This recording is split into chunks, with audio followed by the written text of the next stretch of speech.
세아메카닉스가 돌파 실패 후 이렇게 쏟았는데요. 특징주 뉴스 기사가 나온다고 항상 돌파해서 상승하는 건 아닙니다. 여기 보면은 페이크 돌파가 있었죠. 페이크 돌파 후 바로 윗골이 달리고 쏟았습니다.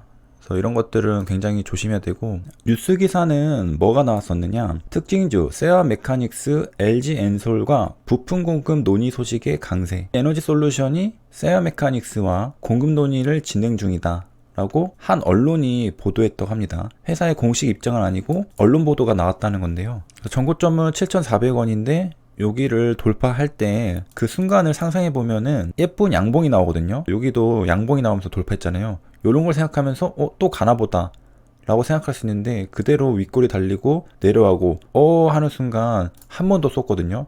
이때는 놀래서 손절하게 됩니다. 그러면 순식간에 5%에서 7% 마이너스가 나게 됩니다. 계좌가 파탄 나겠죠. 이런 것들은 조심해야 되고, 그래서 항상 내가 고른 종목이 주도주인가를 고민해야 합니다. 종목이 좋으면 돌파를 하면은 그대로 가지, 실패하는 경우는 별로 없죠. 이렇게 상승하고 있으면은 증시에 이런 격언이 떠오르거든요. 달리는 말에 올라타라. 그래서 달리는 말에 올라타면은 갑자기 말이 멈추더니 뒤로 달립니다. 그래서 음봉으로 이렇게 떨어지는 걸 볼 수 있는데, 이거 하나가 마이너스 4%니까 순식간에 계좌가 파란색이 될 수가 있습니다. 그래서 이런 건 조심해야 되는데, 어떻게 조심해야 되느냐, GSE는 옛날부터 이리 뛰고 저리 뛰고 하는 종목이었습니다. 아마 매매하신 분들은 한두 번은 당해봤을 것 같은데, 그렇게 한두 번을 당했던 종목이라면 관심 종목에서 삭제하고 다음에는 절대로 매매하면 안 됩니다. 왜냐하면은 그 특성이라는 건 잘 변하지 않기 때문에 계속 반복되거든요. GSE도 그런 특성이 반복되는 걸 볼 수 있습니다. 분봉에서도 그런 특성이 반복되는데, 일봉 차트를 봐도 그런 특성이 있다는 걸 알 수 있습니다. 특히 이런 자리 보면 올라갔다 내려갔다가 올라갔다가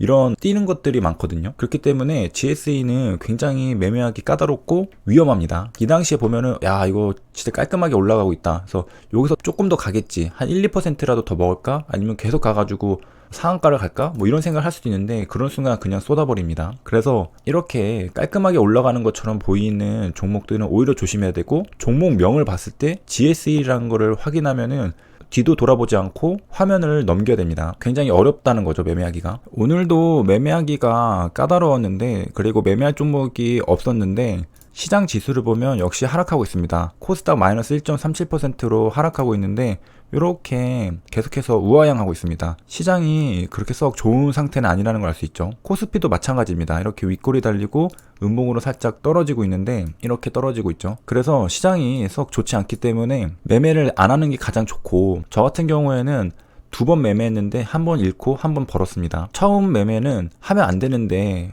저도 모르게 했다가 설마 오늘도 시장이 안 좋을까라는 생각이 좀 있었던 것 같고, 두 번째 매매는 좀 복구하기 위해서 했던 매매였습니다. 그래서 거의 또이또이를 치고서 지금은 매매를 접었는데, 시장이 안 좋을 때는 매매를 최대한 안 하는 게 좋고, 매매를 한다 하더라도 굉장히 보수적으로 해야 되고, 정말 강한 종목 한두 개에서만 매매를 해야 되겠습니다.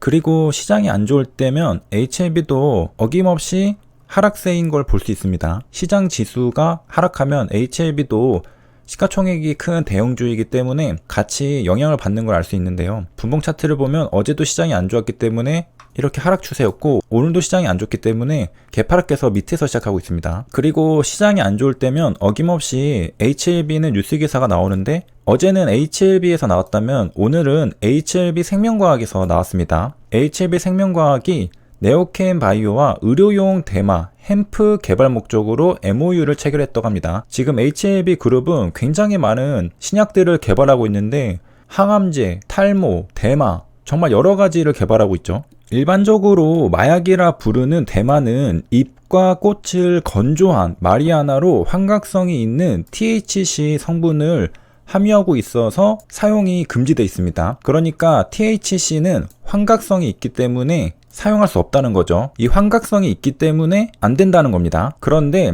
이 대마에 또 다른 성분이 함유되어 있는데 CBO라는 것이 있습니다. 이거는 THC와 다르게 환각성이 없습니다. 그러니까 우리가 사용할 수 있겠죠. 그래서 이 CBO는 미국과 유럽에서 이미 소아뇌전증 치료제로 허가돼서 처방되고 있다고 합니다. 그러니까 대마에서 어떤 물질들을 추출하느냐에 따라서 사용할 수 있는 것과 사용할 수 없는 것이 있는데, THC는 환각성이 있기 때문에 사용할 수 없고, CBO는 환각성이 없기 때문에 사용할 수 있는데요. 그런데 국산 대마 품종에서는 대체로 이 CBO의 함량이 낮다고 합니다. 앞에서 살펴봤듯이 CBO가 환각성이 없기 때문에 치료제로 개발해서 사용할 수 있는데 국산 대마 품종은 이 CBO가 별로 없다는 겁니다. 그래서 국산 대마 품종은 산업용으로 활용하기에 어려움이 있는데 이번에 HLB 생명과학과 MOU를 맺은 네이켄바이오는 고순도 CBO를 추출해서 가공할 수 있는 독자적 기술을 개발했습니다. 보통 어떤 사업이 성공해서 돈을 벌기 위해서는 기존의 문제를 해결하면 되잖아요. 기존의 문제는 무엇이었느냐? 국산 대마 품종의 CBO 함량이 낮았다. 그런데 네오켄바이오는 빠른 시간에 고순도 CBO를 추출할 수 있는 기술을 개발한 겁니다. 기존에 문제가 있었는데 그 문제를 해결하는 기술을 개발한 거죠. 그러면 이 문제에다가 개발한 기술을 적용하면 없었던 시장이 창출되는 거죠.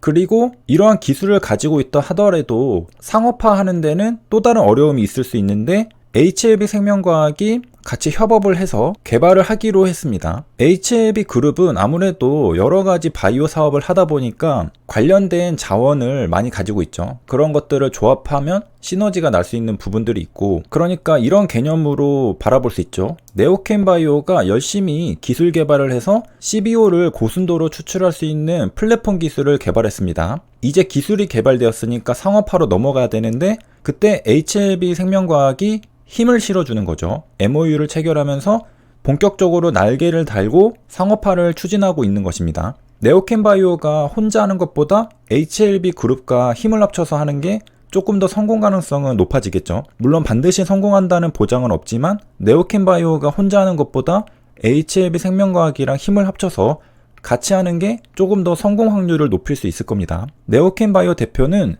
CBO 관련 치료제의 국산화를 언급하는데 앞에서 말했듯이 국산 대마 품종은 CBO 함량이 낮은 문제점이 있었잖아요. 그런데 이걸 해결했으니까 이 국산화가 가능해졌다라는 뜻입니다. 그래서 국산화에 초점을 맞추고 개발해 나가는 것이고요. 세 줄 요약입니다. 오늘도 시장 지수가 하락했습니다. 개파락해서 음봉이 나오고 있는 상태고요. 분봉상 하락 추세를 그리고 있습니다. 그러다 보니 HLB도 소폭 하락하고 있는데요. 어제는 HLB에서 뉴스 기사가 나왔다면 오늘은 HLB 생명과학에서 뉴스 기사가 나왔습니다. 시장 지수가 하락하고 시장 분위기가 안 좋을 때 HLB 그룹은 뉴스 기사들이 나오는 경우가 꽤 있습니다. 개인적으로는 주가 방어용이라고 생각을 하는데요. 뉴스 기사가 안 나오는 것보단 나오는 게 그래도 조금은 낫겠죠. 여기까지 시청해주셔서 감사합니다.